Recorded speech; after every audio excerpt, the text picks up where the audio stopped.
அஸ்ஸலாமு அலைக்கும் வரஹ்மத்துல்லாஹி வரகாத்துஹு. நபிகள் நாயகம் ஸல்லல்லாஹு அலைஹி வஸல்லம் அவர்களோட வரலாறு பார்த்துக்கிட்டு இருக்கோம். அதன் தொடர்ச்சி முனாஃபிகீன்கள் கட்டிய பள்ளிவாசலும் இறைவனின் தடையும். நபி அவர்கள் தபுக் யுத்தத்திற்காக தயாராகி புறப்படும் போது மதினாவிற்கு வெளியே தி அவான் என்ற இடத்தில் தங்கியிருந்தார்கள். அப்போது நயவஞ்சகர்களில் ஒரு பிரிவினர் நபி ஸல்லல்லாஹு அலைஹி வஸல்லம் அவர்களிடம் வருகை தந்து தாங்கள் பல்வேறு நற்பணிகளுக்காக ஒரு இறை இல்லத்தை கட்டியிருப்பதாகவும் அதில் நபி அவர்கள் வந்து தொழுகை நடத்த வேண்டும் என்றும் கோரிக்கை வைத்தனர். உண்மையில் முனாஃபிகீன்கள் முஸ்லிம்களை அழிப்பதற்காகத்தான் அந்த ஆலயத்தை கட்டியிருந்தார்கள். என்றாலும் அவர்கள் நன்மைக்காக கட்டியதாக நபி அவர்களிடம் பொய்யாக சத்தியம் செய்து கூறினார்கள். ஆனால் அல்லாஹ் அந்த முனாஃபிகீன்கள் எந்த நோக்கத்திற்காக அந்த ஆலயத்தை அமைத்தார்கள் என்ற உண்மையை வெளிப்படுத்தி அந்த பள்ளியில் சென்று தொழுகை நடத்துவது கூடாது என்று நபி ஸல்லல்லாஹு அலைஹி வஸல்லம் அவர்களை தடுத்துவிட்டான். இது பற்றி திருக்குர்ஆனில் விரிவாக கூறப்பட்டுள்ளது. தீங்கிழைப்பதற்காகவும் ஏக இறைவனை மறுப்பதற்காகவும் நம்பிக்கை கொண்டோரிடையே பிரிவை ஏற்படுத்திடவும் இதற்கு முன் அல்லாஹுவுக்கும் அவனது தூதருக்கும் எதிராக போரிட்டோருக்கு புகலிடமாகவும் ஒரு பள்ளிவாசலை ஏற்படுத்தி கொண்டோர் நாங்கள் நல்லதை தவிர வேறெதனையும் நாடவில்லை என்று சத்தியம் செய்கின்றனர். அவர்கள் பொய்யர்களே என்று அல்லாஹ் சாட்சி கூறுகிறான். அதில் நீர் ஒருபோதும் வணங்காதீர். ஆரம்ப நாள் முதல் இறையச்சத்தின் அடிப்படையில் நிர்மாணிக்கப்பட்ட பள்ளிவாசலே நீர் வணங்குவதற்கு தகுதியானது. அதில் தூய்மையை விரும்பும் ஆண்கள் உள்ளனர். அல்லாஹ் தூய்மையானவர்களை விரும்புகிறான். அல்லாஹுவை பற்றிய அச்சத்தின் மீதும் அவனது திருப்தியின் மீதும் தனது கட்டடத்தை நிர்மாணித்தவன் சிறந்தவனா, அல்லது அரிக்கப்பட்டு விழுந்துவிடும் கட்டடத்தை கரையோரத்தில் கட்டி அதனுடன் நரகத்தில் சரிந்து விழுந்து விட்டவன் சிறந்தவனா? அநீதி இழைத்த கூட்டத்திற்கு அல்லாஹ் நேர்வழி காட்ட மாட்டான். அவர்களின் உள்ளங்கள் வெடித்து சிதறினால் தவிர அவர்கள் கட்டிய கட்டடம் அவர்களின் உள்ளங்களில் உள்ள சந்தேகத்தின் அடையாளமாக இருந்து கொண்டே இருக்கும். அல்லாஹ் அறிந்தவன், ஞானமிக்கவன். அல் குர்ஆன் 9:107-110. நபி ஸல்லல்லாஹு அலைஹி வஸல்லம் அவர்கள் மாலிக் இப்னு துஹ்ஸம் என்ற நபி தோழரின் தலைமையில் ஒரு சிறு படையை அனுப்பி அந்த பள்ளியை எரித்து அழிக்குமாறு உத்தரவிட்டதாகவும் இப்னு இஸ்ஹாக் உள்ளிட்ட வரலாற்று நூட்களில் இடம்பெற்றுள்ளது. நஜ்ஜாசி மன்னர் மரணமும் ஜனாஸா தொழுகையும். ஹிஜ்ரி 9ஆம் ஆண்டு அபிசீனியாவை ஆட்சி செய்த நஜ்ஜாசி அவர் மரணமடைந்தார்கள். இவர் நபித்தோழர்கள் அபிசீனியாவிற்கு ஹிஜ்ரத் செய்தபோது அவர்களுக்கு அடைக்கலம் கொடுத்ததோடு அவர்கள் வாழ்வதற்கான உதவிகளையும் செய்தார். இவர் இறை நம்பிக்கை கொண்டு இறுதி வரை அதை யாரிடமும் வெளிப்படுத்தாத நிலையில் மரணித்தார். நஜ்ஜாசி மன்னர் மரணமடைந்த செய்தியை இறை செய்தியின் மூலம் அல்லாஹ் நபிகள் நாயகம் ஸல்லல்லாஹு அலைஹி வஸல்லம் அவர்களுக்கு அறிவித்தான். எனவே நபி ஸல்லல்லாஹு அலைஹி வஸல்லம் அவர்கள் நஜ்ஜாசி மன்னருக்கு காயிப் ஜனாஸா தொழுகையை நடத்தினார்கள். அபூ ஹுரைரா அலி அவர்கள் அறிவிக்கிறார்கள், அபிசீனிய மன்னர் நஜ்ஜாசி இறந்த அன்றே அச்செய்தியை நபி ஸல்லல்லாஹு அலைஹி வஸல்லம் அவர்கள் மக்களுக்கு அறிவித்துவிட்டு முஸல்லா எனும் திடலில் அனைவரையும் ஒன்று கூட்டி அணிவகுக்கச் செய்து 4 தக்பீர் கூறி ஜனாஸா தொழுகை நடத்தினார்கள். புகாரி 1333.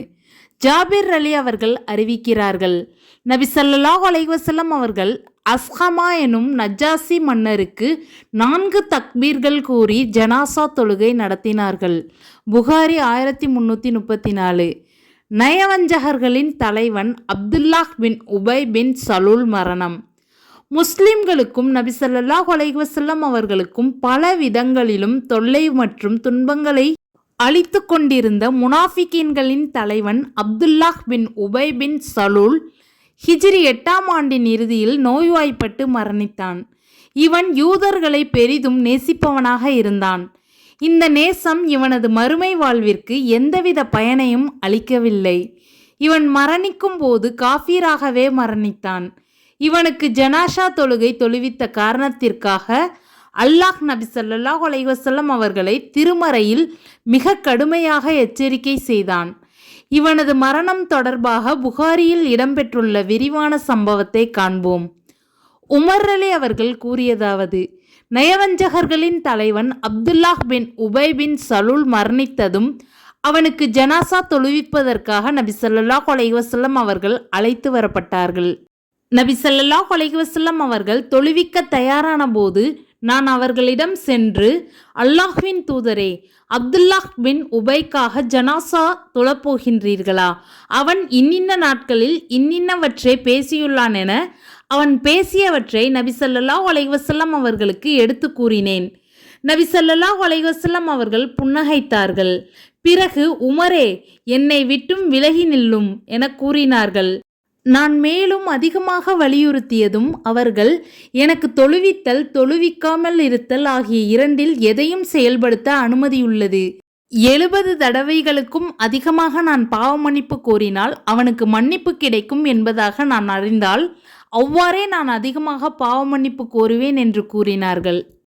பிறகு நபி ஸல்லல்லாஹு அலைஹி வஸல்லம் அவர்கள் அவனுக்காக ஜனாசா தொழுவித்து விட்டு திரும்பி சென்று சற்று நேரமாகுவதற்குள் வராஅத் 9வது அத்தியாயத்தின் 2 வசனங்களான, அந்நயவஞ்சகர்களில் யாரேனும் இருந்தால் அவருக்காக நீர் ஒரு காலும் ஜனாசா தொழ வேண்டாம் என்ற 9:84, 85 ஆகிய இறைவசனங்கள் அருளப் பெற்றுவிட்டன. பிறகுதான் அன்றைய தினம் நபி ஸல்லல்லாஹு அலைஹி வஸல்லம் அவர்கள் விஷயத்தில் எனக்கு ஏற்பட்ட துணிச்சலை பற்றி நான் ஆச்சரியப்பட்டேன். ஏனெனில் அல்லாஹும் அவன் தூதரும் தாமே இது பற்றியெல்லாம் அறிந்திருக்க முடியும். புகாரி 1366.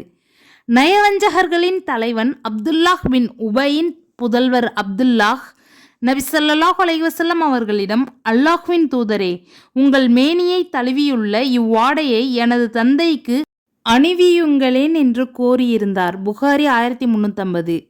அப்துல்லாஹ் பின் உபை கப்ருக்குள் வைக்கப்பட்ட பிறகு அங்கு வந்த நபி ஸல்லல்லாஹு அலைஹி வஸல்லம் அவர்கள் அந்த பிரேதத்தை வெளியில் எடுக்குமாறு கூறினார்கள். வெளியில் எடுக்கப்பட்டதும் அதை தமது மடியில் வைத்து அதன் மீது தமது உமிழ்நீரை உமிழ்ந்து தமது மேலாடையையும் அதற்கு அணிவித்தார்கள். இதற்கு காரணம் என்னவோ அல்லாஹ்வே அறிந்தவன்.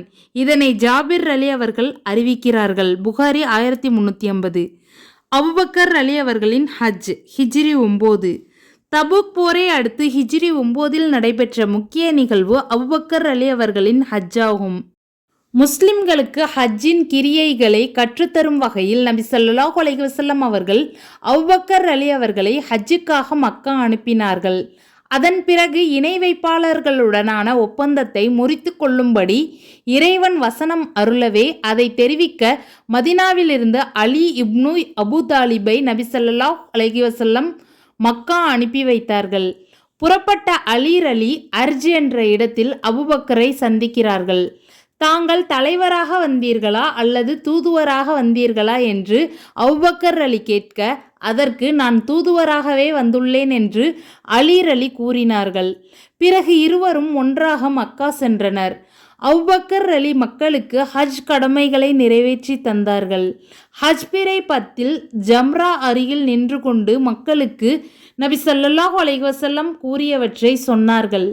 பிறகு அலி அவர்கள் இணை வைப்பாளர்களுடனான ஒப்பந்தம் முறிவை பற்றி அறிவித்தார்கள்.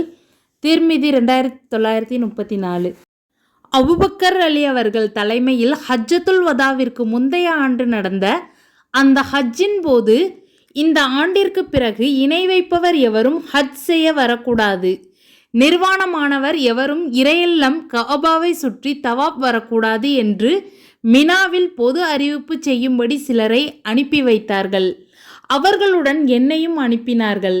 பிறகு அல்லாஹ்வின் தூதர் ஸல்லல்லாஹு அலைஹி வஸல்லம் அவர்கள் அபூபக்கர் அலி அவர்களுக்கு பின்னால் அலி அவர்களை அனுப்பி இணை வைப்பாளர்களிடமிருந்து அல்லாஹும் அவனுடைய தூதரும் பொறுப்பு விலகி கொண்டது குறித்து பிரகடனம் செய்யும்படியும் அலி அவர்களுக்கு கட்டளையிட்டார்கள்.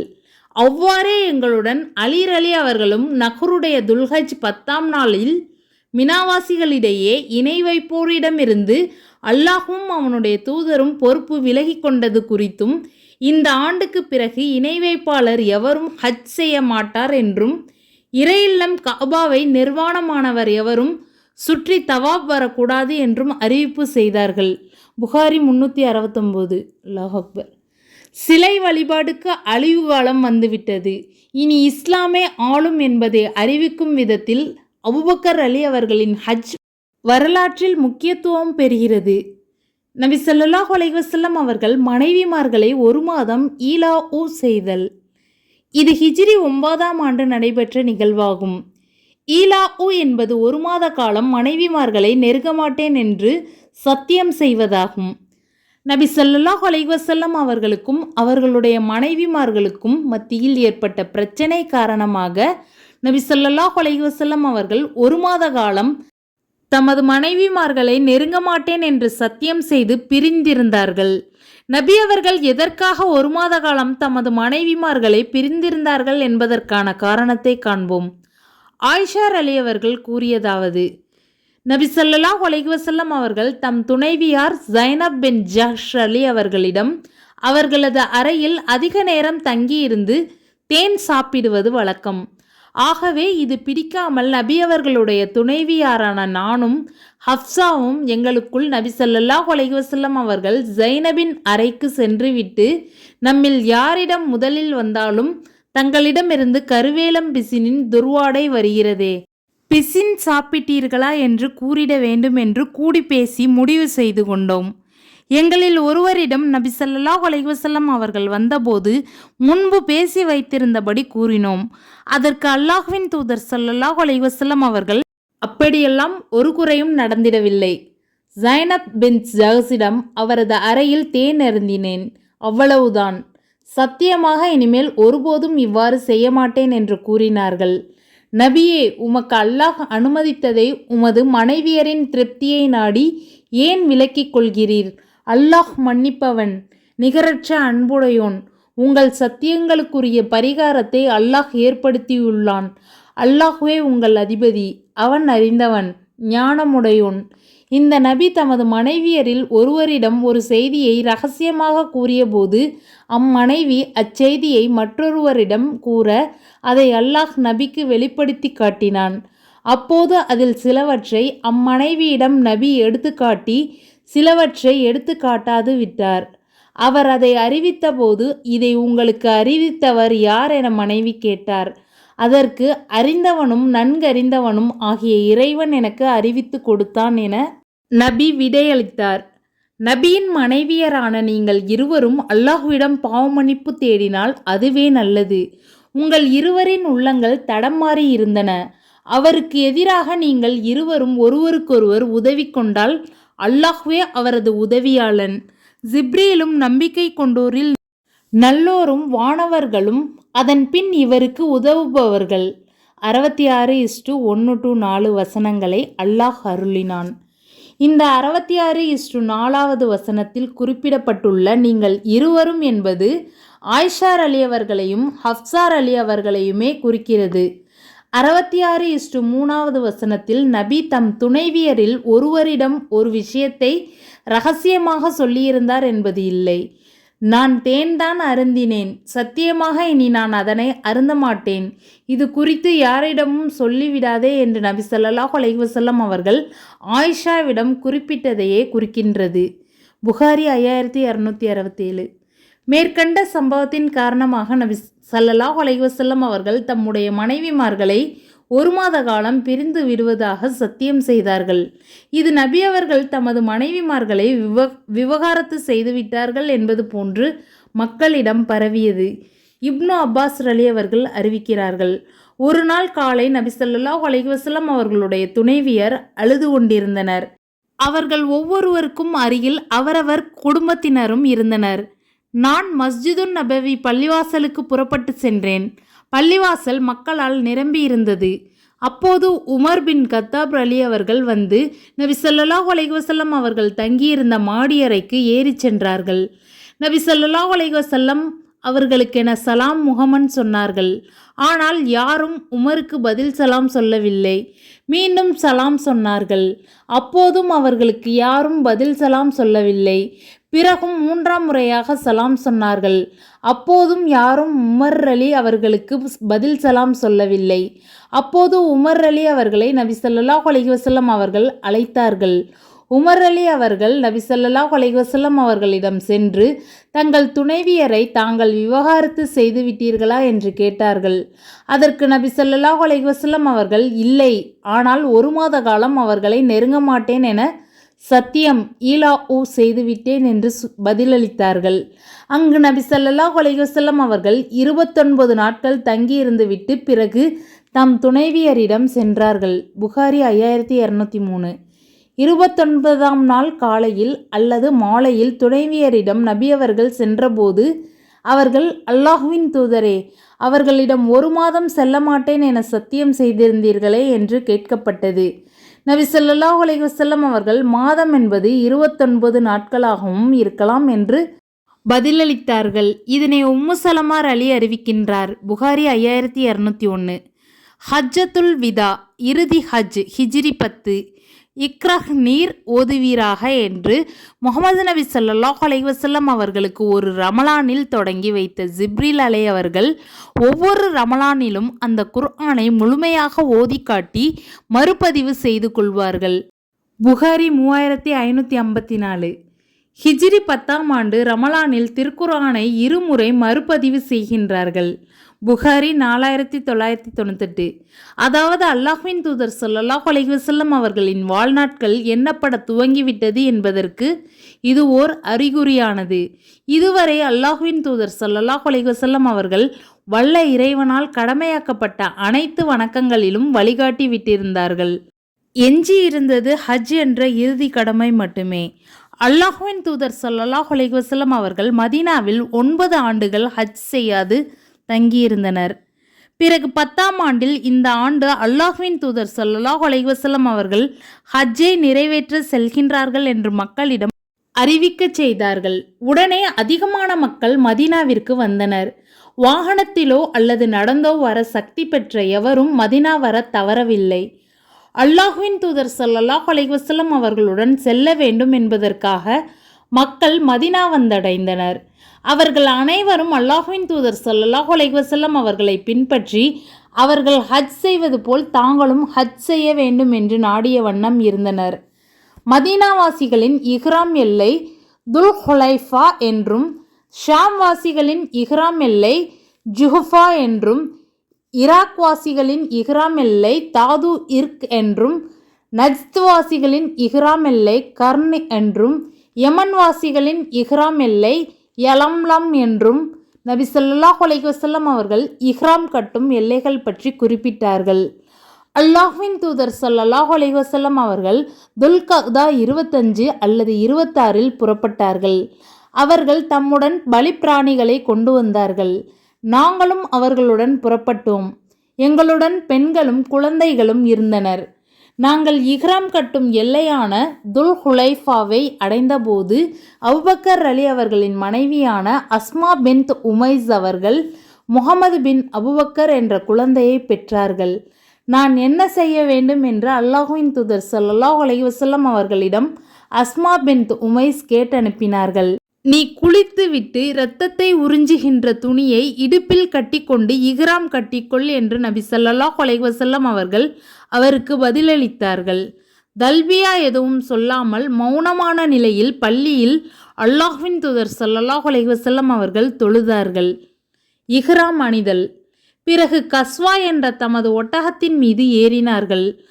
அவர்கள் ஏறிய ஒட்டகம் பாலைவனத் தரையில் நிமிர்ந்து நின்றதும் நபி ஸல்லல்லாஹு அலைஹி வஸல்லம் அவர்கள் லப்பைக் ஹஜ்ஜன், ஹஜ் கடமையை நிறைவேற்ற வந்துவிட்டேன் என்ற ஹஜ்ஜுக்கான தல்பியா கூறி இஹ்ராம் கட்டினார்கள். நபி ஸல்லல்லாஹு அலைஹி வஸல்லம் அவர்களும் அவர்களது தோழர்களும் ஹஜ்ஜுக்காக மட்டுமே இஹ்ராம் கட்டினார்கள். அல்லாஹ் அக்பர்.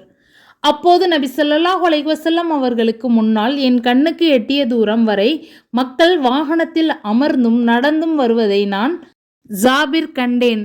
அதுபோன்றே அவர்களது வலது பக்கத்திலும் இடது பக்கத்திலும் அவர்களது பின்பக்கத்திலும் மக்கள் வருவதை கண்டேன். அல்லாஹ்வின் தூதர் ஸல்லல்லாஹு அலைஹி வஸல்லம் அவர்கள் எங்களுக்கு மத்தியில் இருக்கும்போது அவர்களுக்கு குர்ஆன் அருளப்படும். அவர்கள் அதன் விளக்கத்தை அறிந்து கொள்வார்கள். அதன் அடிப்படையில் அவர்கள் செய்கின்ற வணக்கத்தை நாங்களும் அப்படியே செய்வோம்.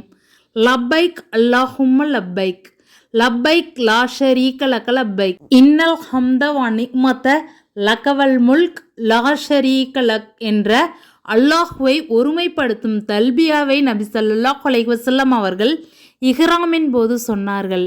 மக்களும் இதை சொல்லிக்கொண்டு இஹ்ராம் கட்டினர். லப்பைக்தல் மஆரிஜ் லப்பைக்தல் ஃபவாலில் என்று கூடுதலாகவும் சொன்னார்கள். அல்லாஹ்வின் தூதர் ஸல்லல்லாஹு அலைஹி வஸல்லம் அவர்கள் இதில் எதையும் மறுக்கவில்லை. அல்லாஹ்வின் தூதர் ஸல்லல்லாஹு அலைஹி வஸல்லம் அவர்கள் தல்பியாவை விடாது முழங்கிக் கொண்டிருந்தார்கள். நாங்கள் லப்பைக் அல்லாஹும்ம லப்பைக்க பில் ஹஜ் என்று உரத்து கூறினோம். நாங்கள் ஹஜ்ஜை அன்றி வேறெதனையும் மனதில் உறுதி கொண்டிருக்கவில்லை. ஹஜ்ஜுடன் நாங்கள் உம்ராவை கலக்கவில்லை. நாங்கள் ஹஜ்ஜுடன் சேர்த்து உம்ரா செய்வதை அறிந்திருக்கவில்லை. அதனால் தனி ஹஜ்ஜுக்காக இஹ்ராம் கட்டினோம். ஆயிஷா அலி உம்ரா செய்வதற்காக வந்து கொண்டிருக்கையில் ஷரிப் என்ற இடத்தை அடைந்ததும் அவர்களுக்கு மாதவிலக்கு ஏற்பட்டுவிட்டது. மக்காவில் நுழைதல். முற்பகல் நேரம் உயரும்போது நாங்கள் மக்காவில் நுழைந்தோம். துல்ஹஜ் மாதம் 4ஆம் நாள் காலையில் நபி ஸல்லல்லாஹு அலைஹி வஸல்லம் அவர்களுடன் காபாவிற்கு அருகில் வந்தோம். அதன் பின் நபி ஸல்லல்லாஹு அலைஹி வஸல்லம் அவர்கள் பள்ளியின் வாசலுக்கு சென்று தமது வாகனத்தை படுக்க வைத்துவிட்டு பள்ளிக்குள் நுழைந்தார்கள். காபாவின் மூலையை ஹஜ்ருல் அஸ்வத்தை முத்தமிட்டார்கள். பிறகு கௌபாவை தமது இடது பக்கம் ஆக்கியவாறு தமது வலது பக்கமாக சென்றார்கள். மீண்டும் அதன்பால் திரும்ப வரும் வரை 3 முறை வேகமாக நடந்தார்கள். 4 முறை அமைதியாக நடந்தார்கள்.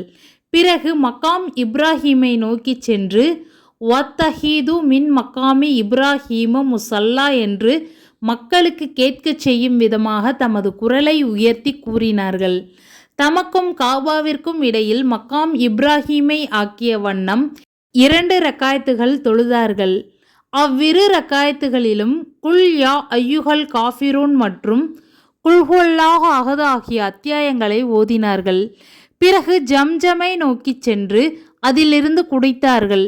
தமது தலையிலும் ஊற்றிக்கொண்டார்கள். பிறகு கௌபாவின் மூலைக்கு வந்து முத்தமிட்டார்கள். சஃபா மர்வாவில். சஃபா செல்லும் வாசல் வழியாக சஃபாவை நோக்கி வந்தார்கள். சஃபாவை நெருங்கியதும் இன்ன சஃபா வல் மருவத்த மின் ஷஆரில்லா என்று ஓதினார்கள். அல்லாஹ் முதலில் சஃபாவை சொல்லி இருப்பதால் நான் சஃபாவை கொண்டே துவங்குகின்றேன் என்று சொன்னார்கள்.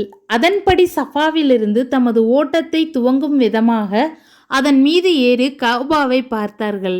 கிப்லாவை முன்னோக்கி அல்லாஹுவை 3 முறை ஒருமைப்படுத்தி தக்பீர் சொல்லி புகழ்ந்தார்கள். அல்லாஹ் அக்பர். லா இலாஹ இல்லல்லாஹு வஹ்தஹு லா ஷரீக லஹு லஹுல் முல்கு வலஹுல் ஹம்து யுஹ்யி வ யுமீத்து வஹுவ அலா குல்லி ஷைஇன் கதீர். லா இலாஹ இல்லல்லாஹு வஹ்தஹு லா ஷரீக லஹு அன்ஜஸ வஹ்தஹு வ நஸர அப்தஹு வ ஹஸமல் அஹ்ஸாப வஹ்தஹு. வணக்கத்திற்குரியவன் அல்லாஹுவை தவிர வேறு யாரும் இல்லை. அவன் தனித்தவன். அவனுக்கு இணையானவன் இல்லை. அவனுக்கு ஆட்சி அதிகாரம் சொந்தமானது. அவனுக்கே புகழும் சொந்தம்.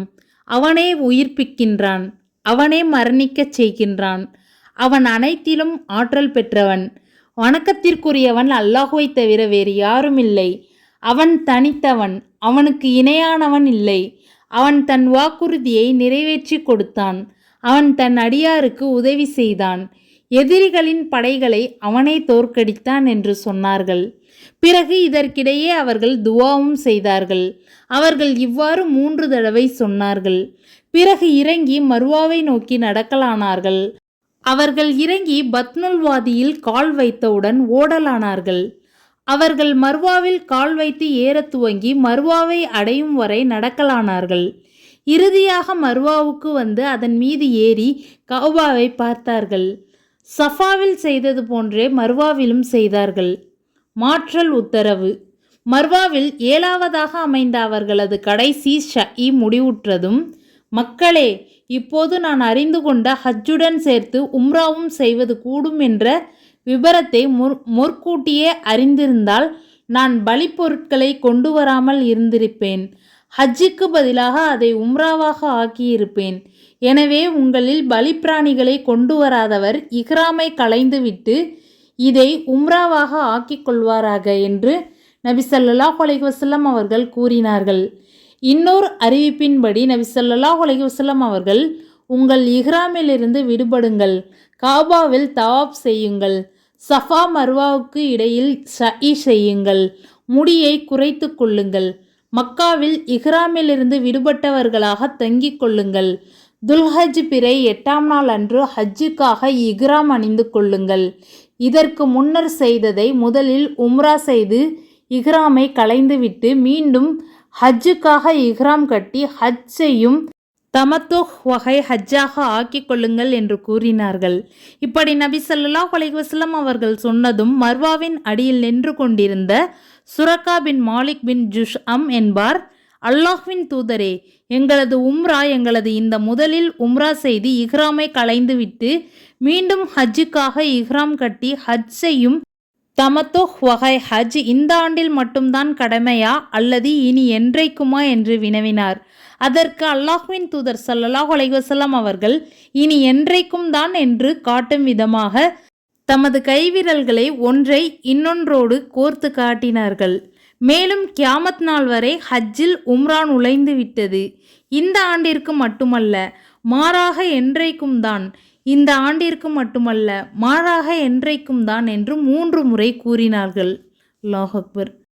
அல்லாஹ்வின் தூதரே, நாங்கள் இப்போதுதான் படைக்கப்பட்டிருக்கின்றோம் என்பது போல் கருதி எங்களுக்கு எங்கள் மார்க்கத்தை விளக்குங்கள். இன்றைய தினம் செய்யும் அமல் எந்த அடிப்படையில்? ஏற்கனவே எழுதுகோல் எழுதி முடிந்து போன விதியின் அடிப்படையிலா அல்லது இனி நமக்கு நடக்கப் போகும் விஷயங்கள் அடிப்படையிலா என்று கேட்டார். அதற்கு நபி ஸல்லல்லாஹு அலைஹி வஸல்லம் அவர்கள், இனி நடக்கப் போகும் விஷயங்கள் அடிப்படையில் அல்ல, ஏற்கனவே எழுதுகோல் எழுதி முடிந்து போன விதிகளின் அடிப்படையில்தான் என்று பதிலளித்தார்கள். அப்படியானால் அமல் ஏன் செய்ய வேண்டும் என்று அவர் கேட்டார். அதற்கு நபி ஸல்லல்லாஹு அலைஹி வஸல்லம் அவர்கள், நீங்கள் அமல் செய்யுங்கள், ஏனெனில் ஒருவர் எதற்காக படைக்கப்பட்டிருக்கின்றாரோ அதை நோக்கி அவர் எளிதாக இழுத்து செல்லப்படுவார் என்று பதிலளித்தார்கள். நாங்கள் இஹ்ராமிலிருந்து விடுபட்டதும் பலிப்பிராணிகளை பலியிடுமாறும், பலிப்பிராணி இல்லாதவர் மக்காவில் 3 நோன்புகளும் ஊர் திரும்பியதும் 7 நோன்புகளும் நோற்க வேண்டும் என்றும் எங்களுக்கு நபி ஸல்லல்லாஹு அலைஹி வஸல்லம் அவர்கள் கட்டளையிட்டார்கள். எங்களில் உள்ள ஆட்கள் பிராணிகளை பலி கொடுப்பதில் கூட்டு சேர்ந்து கொண்டனர். எங்களில் 7 பேர்கள் ஓர் ஒட்டகத்திற்கு என்ற கணக்கில் பங்கு சேர்ந்தோம். நபி ஸல்லல்லாஹு அலைஹி வஸல்லம் அவர்கள் இஹ்ராமிலிருந்து விடுபடுங்கள் என்று சொன்னதும், இஹ்ராமின் போது தடுக்கப்பட்ட காரியங்கள் எத்தனையோ உள்ளன, அதனால் எந்த காரியத்திலிருந்து நாங்கள் விடுபடுவது என்று கேட்டோம். எல்லா காரியங்களிலிருந்தும் விடுபடுதல் என்று நபி ஸல்லல்லாஹு அலைஹி வஸல்லம் அவர்கள் பதிலளித்தார்கள். இஹ்ராமிலிருந்து விடுபட்டு புனித பூமியிலேயே மனைவியுடன் இல்லறத்தில் ஈடுபடலாம் என்ற இந்த அனுமதி எங்களுக்கு பெரும் கஷ்டமாக ஆனது. இதன் காரணமாக எங்கள் உள்ளங்கள் நெருக்கடிக்கு உள்ளாயின. பத்ஹாவில் தங்குதல். நாங்கள் தங்குவதற்காக பொடிக்கற்கள் நிறைந்த ஓடை பகுதியான பத்ஹாவுக்கு சென்றோம். இன்றைய தினம் என் மனைவியுடன் இல்லறத்தில் ஈடுபடுவதற்கு அனுமதி உள்ளது என்று எங்களுடன் உள்ளவர் சொல்லிக் கொண்டிருந்தார். ஹஜ்ஜை மட்டுமே நாடி வேறெதனையும் குறியாக கொள்ளாமல் ஹாஜிர்களாக புறப்பட்டு வந்தோம். நமக்கும் நாம் அரஃபா செல்வதற்கும் 4 அல்லது 5 இரவுகள் இருக்கின்றன. அதற்குள்ளாக நம்முடைய மனைவியரிடம் இல்லறத்தில் ஈடுபடும்படி நமக்கு நபி ஸல்லல்லாஹு அலைஹி வஸல்லம் அவர்கள் கட்டளையிட்டு விட்டார்களே, பெண்களிடம் இல்லறத்தில் ஈடுபட்டு விட்டு இந்திரிய துளிகள் சொட்டிய பின் குளித்து முடித்த வண்ணம் நாம் அரஃபாவிற்கு வருவது முறையாகுமா என்று நாங்கள் கூறிக்கொண்டோம். மேற்கண்ட இந்த செய்தியை அறிவிக்கையில் ஜாபர் அலி கையசைத்தவாறு கூறிய அந்த காட்சியை இப்போதும் நான் நேரில் பார்ப்பது போல் உள்ளது என்று அறிவிப்பாளர் கூறுகின்றார். நாம் ஹஜ் என்று குறிப்பிட்டு வந்திருக்கும் போது இதை எப்படி முதலில் உம்ரா செய்து இஹ்ராமை களைந்துவிட்டு மீண்டும் ஹஜ்ஜுக்காக இஹ்ராம் கட்டி ஹஜ் செய்யும் தமத்துஹ் வகை ஹஜ்ஜாக ஆக்கிக்கொள்ள முடியும் என்றும் நபித்தோழர்கள் வினவினர். நாங்கள் பேசிக்கொண்ட இந்த செய்தி நபி ஸல்லல்லாஹு அலைஹி வஸல்லம் அவர்களுக்கு தெரிந்துவிட்டது. இது அவர்களுக்கு வஹி மூலம் தெரிந்ததா அல்லது மக்கள் மூலமாகவே தெரிந்ததா என்று எங்களுக்கு தெரியாது. ஆணைக்கு கட்டுப்படுமாறு ஆற்றிய உரை. நபி ஸல்லல்லாஹு அலைஹி வஸல்லம் அவர்கள் இதை தெரிந்து கொண்டதும் எழுந்து நின்று உரையாற்றுகையில் அல்லாஹ்வை புகழ்ந்து பாராட்டினார்கள். மக்களே, நீங்கள் அல்லாஹ்வை பற்றி என்னிடமே பாடம் நடத்துகின்றீர்களா? உங்களில் அல்லாஹ்வை மிக அஞ்சுபவன் நான். உங்களில் மிக உண்மை சொல்பவன் நான், உங்களில் மிக நல்லவன் நான் என்பதை நன்றாகவே நீங்கள் அறிந்து வைத்திருக்கின்றீர்கள். உங்களுக்கு நான் உத்தரவிடுவதை அப்படியே செய்யுங்கள். நான் மட்டும் பலிப்பிராணிகளை கொண்டு வரவில்லை என்றால் நீங்கள் இஹ்ராமிலிருந்து விடுபட்டது போல் நானும் விடுபட்டிருப்பேன். ஆனால் நான் பலிப்பிராணிகளுடன் வந்துள்ளதால் அந்த பலிப்பிராணிகள் உரிய இடத்தில் போய் சேரும் வரை நான் இஹ்ராமிலிருந்து விடுபட முடியாது. இப்போது நான் தெரிந்து கொண்டிருக்கும் ஹஜ்ஜுடன் சேர்த்து உம்ராவும் செய்வது கூடும் என்ற செய்தி முற்கூட்டியே தெரிந்திருந்தால் நான் பலிப்பிராணிகளை கொண்டு வந்திருக்க மாட்டேன். எனவே இஹ்ராமிலிருந்து நீங்கள் விடுபடுங்கள். இஹ்ராமின் போது தடுக்கப்பட்ட காரியங்களை இப்போது செய்து கொள்ளுங்கள் என்று குறிப்பிட்டார்கள். நாங்கள் எங்கள் மனைவியரிடம் இல்லறத்தில் ஈடுபட்டோம், நறுமணம் பூசிக்கொண்டோம். நாங்கள் எங்களது தைக்கப்பட்ட ஆடைகளை அணிந்து கொண்டோம். நாங்கள் செவியுற்றோம். நபி அவர்களின் கட்டளைக்கு கட்டுப்பட்டோம். நபி ஸல்லல்லாஹு அலைஹி வஸல்லம் அவர்களும் தம்முடன் பலிப்பிராணிகளை கொண்டு வந்தவர்களும் தவிர மற்ற மக்கள் அனைவரும் முடியை குறைத்து கொண்டு இஹ்ராமை களைந்தனர். அவ்வாறு பலிப்பிராணிகளை கொண்டு வந்தவர்களின் பட்டியலில் நபி ஸல்லல்லாஹு அலைஹி வஸல்லம் அவர்களையும் தல்ஹார் அலி அவர்களையும் தவிர வேறு யாரும் இல்லை. யமனிலிருந்து அலீர் அலி வருகை. அலீர் அலி அவர்கள் யமனிலிருந்து நபி ஸல்லல்லாஹு அலைஹி வஸல்லம் அவர்களுக்குரிய பலிப்பிராணிகளான ஒட்டகங்களை வாங்கி கொண்டு வந்தார்கள். அப்போது ஃபாத்திமார் அலி இஹ்ராமை களைந்து தலை சீவி வண்ண ஆடை அணிந்து கண்ணுக்கு மை தீட்டியிருந்தார்கள். இந்த நிலையில் அவரை கண்ட அலீர் அலி அந்த செயல் தமக்கு பிடிக்கவில்லை என்பதை அவரிடம் தெரிவித்து, உன்னை இவ்வாறு செய்ய கட்டளையிட்டவர் யார் என்று கேட்டார். என்னுடைய தந்தைதான் இவ்வாறு செய்யுமாறு கட்டளையிட்டார்கள் என்று ஃபாத்திமார் அலி கூறினார்கள். இந்நிகழ்ச்சியை அலீர் அலி அவர்கள் ஈராக்கில் இருக்கும்போது சொல்லி கொண்டிருந்தார்கள். அப்போது அவர் குறிப்பிட்ட விபரம் வருமாறு ஃபாத்திமார் அலி இவ்வாறு பதிலளித்ததும் அவர் செய்த இந்த செயலை கண்டிக்கும் விதமாகவும் நபி ஸல்லல்லாஹு அலைஹி வஸல்லம் அவர்கள் கூறியதாக ஃபாத்திமார் அலி குறிப்பிட்ட கட்டளை தொடர்பாக விளக்கம் கேட்டும் நான் நபி ஸல்லல்லாஹு அலைஹி வஸல்லம் அவர்களிடம் சென்றேன். ஃபாத்திமா செய்த செயல் தனக்கு பிடிக்கவில்லை என்று அவர்களிடம் தெரிவித்த போது என்னுடைய தந்தைதான் இவ்வாறு செய்யும்படி கட்டளையிட்டதாக அவர் பதில் சொல்கின்றார் என்று நபி ஸல்லல்லாஹு அலைஹி வஸல்லம் அவர்களிடம் சொன்னேன். அதற்கு அவர்கள் ஃபாத்திமா உண்மை சொன்னார், ஃபாத்திமா உண்மை சொன்னார், ஃபாத்திமா உண்மை சொன்னார், நான் தான் ஃபாத்திமாவுக்கு அவ்வாறு கட்டளையிட்டேன் என்று பதில் சொன்னார்கள்.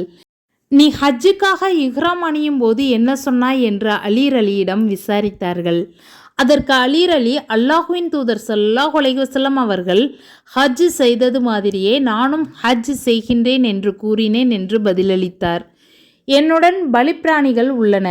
நான் இஹ்ராமை களையாமல் இருப்பது போல் நீ இப்போது இஹ்ராமை களையாமல் இருந்துவிடு என்று சொன்னார்கள். யமனிலிருந்து அலீர் அலி கொண்டு வந்த பலி ஒட்டகங்கள் மற்றும் நபி ஸல்லல்லாஹு அலைஹி வஸல்லம் அவர்கள் மதீனாவிலிருந்து கொண்டு வந்த ஒட்டகங்களின் எண்ணிக்கை மொத்தம் 100 ஆகும். ஆக நபி ஸல்லல்லாஹு அலைஹி வஸல்லம் அவர்களும் இன்னும் யாரிடம் பலிப்பிராணிகள் இருந்தனவோ அவர்களை தவிர மற்ற அனைவரும் இஹ்ராமிலிருந்து விடுபட்டு முடியை குறைத்து கொண்டனர். அல்லாஹ் அக்பர். இதன் தொடர்ச்சி அடுத்த வீடியோவில் இன்ஷா அல்லாஹ் துவா செய்யுங்க. அஸ்ஸலாமு அலைக்கும் வரஹ்மத்துல்லாஹி வபரகாத்துஹு.